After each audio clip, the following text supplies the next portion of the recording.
प्रत्येकाला शिवाजी दुसऱ्याच्या घरी जन्माला यावंसं वाटतं, पण आमचं एकच घर असं आहे जे शिवाजी आपल्याच घरी जन्माला येऊ असा हट्ट धरणार. मी म्हणते काय होते थोडं चुकून राहिलो तर. आता मला सांगा, आपण देवळात जातो, देवासमोर मान सुकिवतो का? मान असतो देवाचा. मग तसंच मोठ्या माणसांसमोर थोडं झुकून राहिलो तर काय बिघडणार आहे? समोर एवढा मोठा फौजफाटा आहे, कसा टिकाव लागणार आहे आपला? सांगा की उलट चाल करून आले तर. आता मला सांगा, झुरळ मारून कुणी शिकारी होणार आहे का? लुटूपुटूची लढाई जिंकून कुणी बाजीराव होणार आहे का? आमच्या घरातल्या टिकोजीरावासनी कुणी सांगणार, घाबरू नका, आम्ही आहे तुमच्या मागं, असं म्हणणारे ढोंगणाला पाय लावून पळून जातात.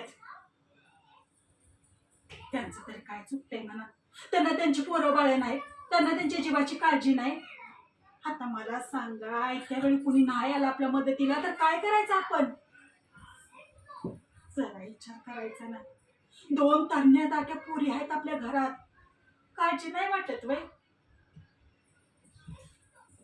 सारखा देवाचा धावा करायचा, दुसरं काय? आणि देव देव सुद्धा अलीकडे माझं ऐकत नाही. ह्यासनी सद्बुद्धी दे म्हटलं तर ती पण देत नाही.